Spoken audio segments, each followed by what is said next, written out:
This channel does not promote any violent, harmful, or illegal activities. All content provided by this channel is meant for an educational purpose only. খেটে খাওয়া মানুষকে খুঁটে খাওয়ার পর্যায়ে নিয়ে যাচ্ছে। আর যারা লুটে খাচ্ছে তারা লুটের বাজার বড় করতে চাইছে।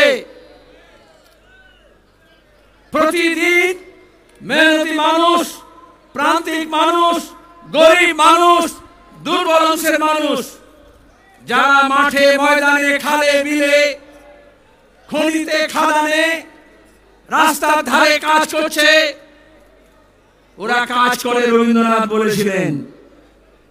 আজকে মোদী মমতার সরকার এই কাজ করার জায়গাটা ছোট করে দিচ্ছে। কোন কেন্দ্র সরকারের দপ্তরে, কোন রাজ্য সরকারের দপ্তরে নিয়োগ হচ্ছে না, নতুন কলকারখানা হচ্ছে না। আর যদি বা পুলিশে আর শিক্ষকে নিয়োগ হয় সেখানে দুর্নীতির পাহাড়। সুপ্রিম কোর্ট পর্যন্ত আমাদের রাজ্যের মুখ্যমন্ত্রীর নাকে ঝামা ঘষে দিয়েছে। গত 2 বছর ধরে, 3 বছর ধরে তিনি যে ন্যাকামি করছিলেন আজকে মানুষ বুঝতে পারছে। 26,000 জনের চাকরি গিয়েছে। আমরা দেখেছি মেডিকেল কলেজে আরজি করে ওই বিজিটির কিভাবে নৃশংসভাবে খুন হলো, ধর্ষণ হলো। লাখ লাখ মানুষ, বেরোতো মহিলারা, তরুণ প্রজন্মের ছেলে মেয়েরা আমরা রাজ্য জুড়ে ইনসাফ চাই, বিচার চাই। আর কেন্দ্র রাজ্য সরকার উভয় মিলে ঠিক করলো কলকাতা পুলিশ আর সিবিআই এক লাইনে দাঁড়িয়ে গেল, বলল আইনে বিচার হবে না, লাইনে চলবে। যারা বলেছিল এই বৈশাখ মাসে তপ্ত গরমে দুপুর বেলা ব্রিগেডে কি করে হবে, আমরা বলেছিলাম কেউ আগে ভেবেছিল লাখ লাখ মহিলা মধ্যরাত্রে 14ই আগস্টে ইনসাফের জন্য, বিচারের জন্য, আরজি করের মাথা ধরার দাবিতে রাস্তায় নামবেন। তাহলে রাজ্য পাল্টাচ্ছে। মানুষ নিজের অধিকার বুঝে নেওয়ার জন্য, হক বুঝে নেওয়ার জন্য সোচ্চার হচ্ছে।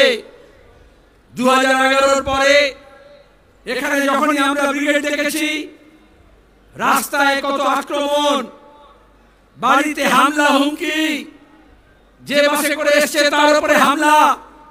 কলকাতায় সমাবেশ হয়েছে, নির্লজ্জ কলকাতার পুলিশকে দিয়ে সেই বাসগুলোকে ভাঙচুর করা হয়েছে। এখন আর কিন্তু সে অবস্থা নেই। দিন পাল্টাচ্ছে, তার আগাম বার্তা এসছে। কোচবিহার থেকে কাকদ্বীপ কারুর মূলত হবে না, লাল ঝান্ডার গায়ে হাত তুলবে 2025 সাল। খেটে খাওয়া মানুষ, গরিব মানুষ, সবার মানুষ যখন এক কাট্টা হয়, তার যে শক্তি, সেই শক্তির মোকাবিলা কেউ করতে পারে না। এজন্য আজকে বিজেপি আর তৃণমূল এই খেটে খাওয়া মানুষের ঐক্যকে ফাটল ধরাচ্ছে।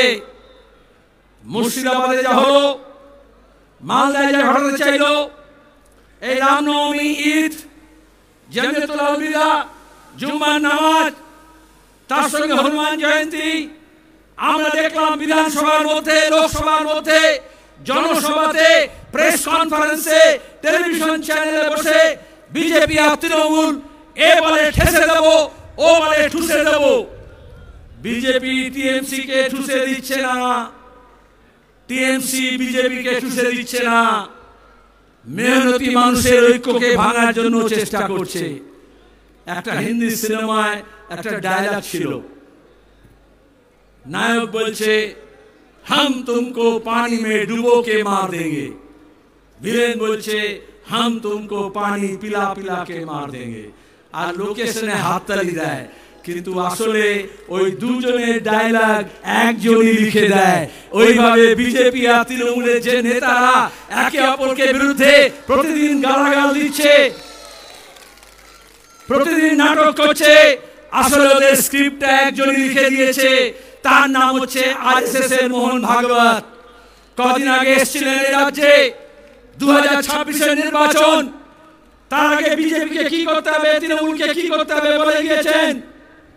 মুখ্যমন্ত্রী হন ইন্ডোর স্টেডিয়ামে, আর ইমাম মসজিদের মিটিং এ হোক, আর ওই বিরোধী দলের নেতা যে তৃণমূলের সাজানো আছে, যে কিষাণজিকে নিয়ে এসে, মাওবাদীদের নিয়ে এসে সিদ্দিকুল্লাহর প্রতি কৃতজ্ঞ থাকবে বলে লাল ঝান্ডার মানুষকে, কমিউনিস্টদেরকে খুন করেছিল, আজকে সে মহান শাস্তি চাইছে।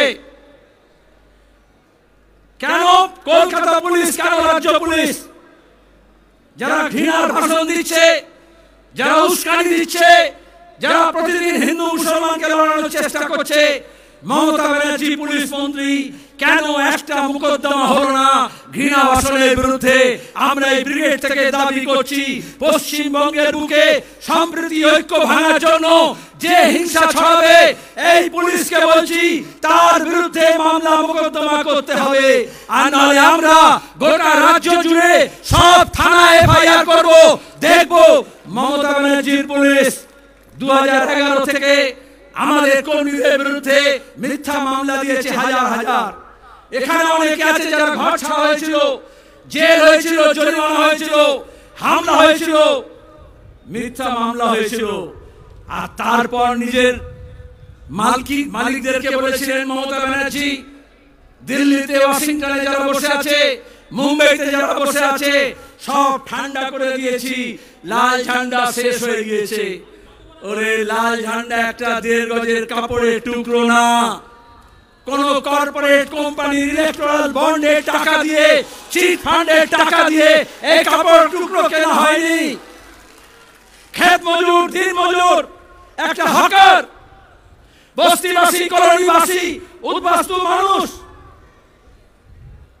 শ্রমিক, অস্থায়ী শ্রমিক, যারা দিন আনে দিন খায়, দিন মজুর, যারা বিভিন্ন স্কিমে কাজ করে, যাদের কোনো নিরাপত্তা নেই, কাজের কোনো সামাজিক নিরাপত্তা নেই, যে ভূমিহীন কৃষকের জমির দাম ছিল না, তারা সবাই জোরদার, জমিদার, মালিক, পুলিশ, এই স্বাধীন ভারতের পুলিশ, বাংলার পুলিশ হোক আর ব্রিটিশ পুলিশ হোক, তার বিরুদ্ধে লড়াই করেছে, নিজের বুকের কলজের রক্ত দিয়ে এই ঝান্ডাকে লাল করেছে।